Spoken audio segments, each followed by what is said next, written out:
ಈ ಬಗ್ಗೆ ಮತ್ತಷ್ಟು ಮಾಹಿತಿಯನ್ನು ನೀಡಲು ನಮ್ಮ ಪ್ರತಿನಿಧಿ ಪವನ್ ಡೆಸ್ಕ್ನ ನೇರ ಸಂಪರ್ಕದಲ್ಲಿದ್ದಾರೆ. ಪವನ್, ಏನು ಹಿರಿಯೂರು ಉಪಚುನಾವಣೆಗೆ ಯಾರಿಗೆ ಟಿಕೆಟ್ ನೀಡುತ್ತೆ ಎನ್‌ಡಿಎ, ಅಂದ್ರೆ ಕಾಂಗ್ರೆಸ್ನಲ್ಲಿ ಯಾರಿಗೆ ಟಿಕೆಟ್ ಅನ್ನ ನೀಡುತ್ತೆ ಅನ್ನುವಂಥದ್ದನ್ನ ನೋಡಿ ನಂತರವಾಗಿ ಟಿಕೆಟ್ ಯಾರಿಗೆ ಕೊಡಬೇಕು ಅಂತ ಡಿಸೈಡ್ ಮಾಡಲಾಗುತ್ತೆ ಅನ್ನುವಂಥ ಒಂದಷ್ಟು ಮಾಹಿತಿ ಇರುವಂಥದ್ದು. ಈ ಬಗ್ಗೆ ಹೆಚ್ಚಿನ ಮಾಹಿತಿ ಏನಿದೆ?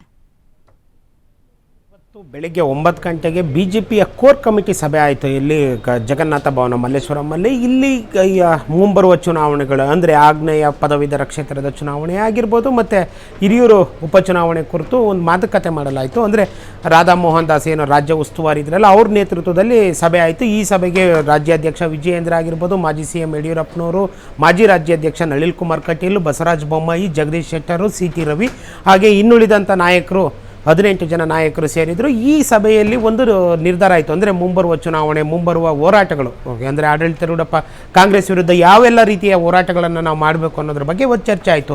ಇದರಲ್ಲಿ ಮೊದಲನೇದಾಗಿ ಹಿರಿಯೂರು ಚುನಾವಣೆ ಬಗ್ಗೆ ಡಿಸ್ಕಸ್ ಆಯಿತು. ಏನು ಅಂದರೆ ಹಿರಿಯೂರು ಚುನಾವಣೆಯನ್ನು ಯಾವಾಗ, ಈಗ ಇದೇ ತಿಂಗಳು ಆಗಸ್ಟ್ ಅಂತ್ಯದೊಳಗಾಗಿ ಚುನಾವಣೆ ಘೋಷಣೆ ಆಗೋ ಚಾನ್ಸಸ್ ಎಲ್ಲ ಇದೆ. ಹೀಗಾಗಿ ಇದ್ರ ಪೂರ್ವಭಾವಿ ಸಭೆ ಥರ ಮೀಟಿಂಗ್ ಮಾಡಿದಂಥ ಕೋರ್ ಕಮಿಟಿಯಲ್ಲಿ ಚರ್ಚೆ ಮಾಡಿದಂಥ BJP ನಾಯಕರು ಒಂದು ಹಂತಕ್ಕೆ JDSಗೆ ಟಿಕೆಟ್ ಕೊಡೋಣ ಅನ್ನೋ ಒಂದು ಚರ್ಚೆ ಆಗಿದೆಯಂತೆ. ಇನ್ ಕೇಸ್ JDSಗೆ ಟಿಕೆಟ್ ಕೊಟ್ಟರೆ ಯಾವೆಲ್ಲ ಮಾನದಂಡವನ್ನು ನಾವು ಮಾಡಬೇಕು, ಅಥವಾ BJP ಸ್ಪರ್ಧಿಸಿದ್ರೆ ಏನೆಲ್ಲ ಮಾಡಬೇಕು, ಯಾರಿಗೆಲ್ಲ ಟಿಕೆಟ್ ಕೊಡಬೇಕು ಅನ್ನೋ ವಿಚಾರವಾಗಿ ವಿಸ್ತೃತ ಚರ್ಚೆ ಆಗಿದೆ. ಇದಲ್ಲದೆ ಕೂಡ ಒಂದು ಸರ್ವೆ ಮಾಡಿಸ್ಬೇಕು ಅನ್ನೋ ಒಂದು ಚರ್ಚೆಯನ್ನು ನಡೆಯುತ್ತೆ.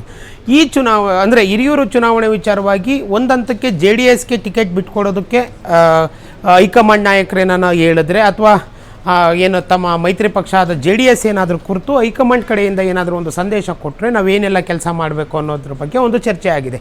ಈ ಚರ್ಚೆಯಲ್ಲಿ ಶಿರಾ ಉಪಚುನಾವಣೆಯ ಗೆದ್ದ ಮಾದರಿಯಲ್ಲೇ ಇನ್ ಕೇಸ್ ಏನಾನ JDSಗೆ ಟಿಕೆಟ್ ಕೊಡ್ದಂಗೆ BJPಗೆ ಟಿಕೆಟ್ ಕೊಟ್ಟರೆ, ಶಿರಾ ಬೈ ಎಲೆಕ್ಷನ್ ಗೆದ್ದಂಗೆ ಏನು 2021ರಲ್ಲಿ ಬಿ ಸತ್ಯನಾರಾಯಣ್ ತೀರ್ಕೊಂಡ ನಂತರ ನಡೆದಂಥ ಉಪಚುನಾವಣೆಯಲ್ಲಿ ಮೊದಲ ಬಾರಿಗೆ ಏನು BJP ಗೆಲ್ತೋ ಶಿರಾದಲ್ಲಿ, ಅದೇ ಮಾದರಿಯಲ್ಲಿ ಹಿರಿಯೂರಲ್ಲಿ ನಾವು ಎಲೆಕ್ಷನ್ ಮಾಡಬೇಕು. ಆ ಮಾನದಂಡಗಳ ಬಗ್ಗೆ ಚರ್ಚೆ ಆಯಿತು. ಅಕಸ್ಮಾತ್ ಏನಾದರೂ JDSಗೆ ಕೊಟ್ಟರೆ ಏನೆಲ್ಲ ಮಾನದಂಡ, ಅಂದರೆ ಅವರು ಯಾರಿಗೆ ಟಿಕೆಟ್ ಕೊಡ್ತಾರೆ, ನಾವು ಅದಕ್ಕೆ ಏನು ಇನ್ಫ್ಲುಯೆನ್ಸ್ ಮಾಡ್ಬೋದು, ಗೆಲ್ಲ ಮಾನದಂಡ ಏನು. ಅಂದರೆ ಈಗ ಸಹಜವಾಗಿ 2028ರವರೆಗೂ 2029ರವರೆಗೂ ಮೈತ್ರಿ ಇದ್ದೇ ಇರುತ್ತೆ ಅನ್ನೋದು ಕುಮಾರಸ್ವಾಮಿ ಅವರು ಹೇಳ್ತಾ ಇದ್ದಾರೆ, ಮತ್ತು ಕೆಲ BJP ನಾಯಕರು ಹೇಳ್ತಾ ಇದ್ದಾರೆ. ಹೀಗಾಗಿ ಮುಂಬರುವ ವಿಧಾನಸಭಾ ಚುನಾವಣೆಗೆ ತಯಾರಾಗಬೇಕು ಅಂದರೆ ಒಂದು ಸಮನ್ವಯತೆ ಬೇಕು. ಈ ಸಮನ್ವಯತೆಯಿಂದಾಗಿ ಏನನ್ನ ಹೈಕಮಾಂಡ್ ನಾಯಕರು ಹಿರಿಯೂರಿಗೆ ಟಿಕೆಟ್ ಕೊಟ್ಟಲ್ಲಿ ನಾವು ಅವರಿಗೆ ಇವೆಲ್ಲ, ಅಂದರೆ ಈ ಥರ ಚುನಾವಣೆಯ ಗೆಲ್ಲ ಮಾನದಂಡಗಳನ್ನು ಮಾಡಬೇಕು ಅನ್ನೋ ಸಲಹೆ ನೀಡಬೇಕು JDS ನಾಯಕರಿಗೆ ಅನ್ನೋದ್ರ ಬಗ್ಗೆ ಮಾತಾಡಿದರೆ. ಇದ್ರ ಬಗ್ಗೆ ವಿಸ್ತೃತವಾಗಿ ಚರ್ಚೆ ಮಾಡಿದಂಥ BJP ನಾಯಕರು 2 ಓಪನ್ ಆಪ್ಷನ್ ಇಟ್ಕೊಂಡಿದ್ದಾರೆ. ಒಂದು, ಮೊದಲು ಏನಾದರೂ ಟಿಕೆಟ್ ಯಾರಿಗೆ ಅನ್ನೋದು ಫೈನಲ್ ಆದರೆ, ಇವಾಗ BJPಗೆ ಅಂದರೆ BJPಯಲ್ಲಿ ಯಾರು ನಿಲ್ಲಿಸಬೇಕು, ಅಥವಾ JDSಗೆ ಅಂದರೆ JDSಗೆ ಯಾರೆಲ್ಲ ನಿಲ್ತಾರೆ ಅವರಿಗೆ ನಾವೇನೆಲ್ಲ ಸಂಪನ್ಮೂಲಗಳನ್ನು ಕೊಡಬೇಕು ಅನ್ನೋದು ಒಂದು ವಿಷಯ ಚರ್ಚೆ ಆಗಿದೆ.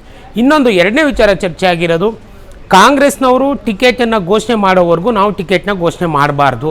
JDS ಆಗಲಿ BJP ಅವರೇ ಆಗಲಿ ನಾವು ಟಿಕೆಟ್ ಘೋಷಣೆ ಮಾಡಬಾರ್ದು. ಯಾಕಾಗಿ ಅಂದರೆ ಕಾಂಗ್ರೆಸ್ನಲ್ಲಿ 4 ಜನಕ್ಕೂ ಹೆಚ್ಚು ಆಕಾಂಕ್ಷಿಗಳಿದ್ದಾರೆ. ಅದರಲ್ಲಿ ಮೊದಲನೇದಾಗಿ ಸಂಚಿತಯ್ಯ ಅವರು ಈಗ ಆಲ್ರೆಡಿ ಕ್ಷೇತ್ರದಲ್ಲಿ ಓಡಾಟ ಶುರು ಮಾಡಿದ್ದಾರೆ.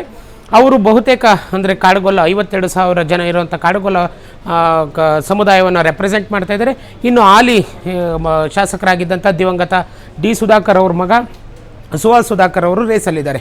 ಈ ಇಬ್ಬರ ಪೈಕಿ ಯಾರಿಗೆ ಟಿಕೆಟ್ ಕೊಟ್ಟರು ಇನ್ನೊಬ್ಬರು ನಮ್ಮ ಪಾಲಿಗೆ ಬರ್ತಾರೆ, ಅವ್ರನ್ನ ಕನ್ವಿನ್ಸ್ ಮಾಡಿ ನಮ್ಮ ಪಕ್ಷಕ್ಕೆ ಸೇರಿಸ್ಕೊಂಡ್ರೆ, ಅಂದರೆ ಮೈತ್ರಿ ಪಕ್ಷಕ್ಕೆ ಸೇರಿಸ್ಕೊಂಡ್ರೆ JDS ಆಗಿರ್ಬೋದು BJP ಆಗಿರ್ಬೋದು, ಯಾರಿಗೆ ಟಿಕೆಟ್ ಫೈನಲ್ ಆಗುತ್ತೋ ಅವರು ಆ ಅಭ್ಯರ್ಥಿಯನ್ನು ಕಣಕ್ಕಿಳಿಸ್ಬೇಕು ಅನ್ನೋದ್ರ ಬಗ್ಗೆ ಚರ್ಚೆ ಆಗಿದೆಯಂತೆ. ಲಕ್ಷ್ಮಿ, ಧನ್ಯವಾದ ಪವನ್ ನಿಮ್ಮೆಲ್ಲ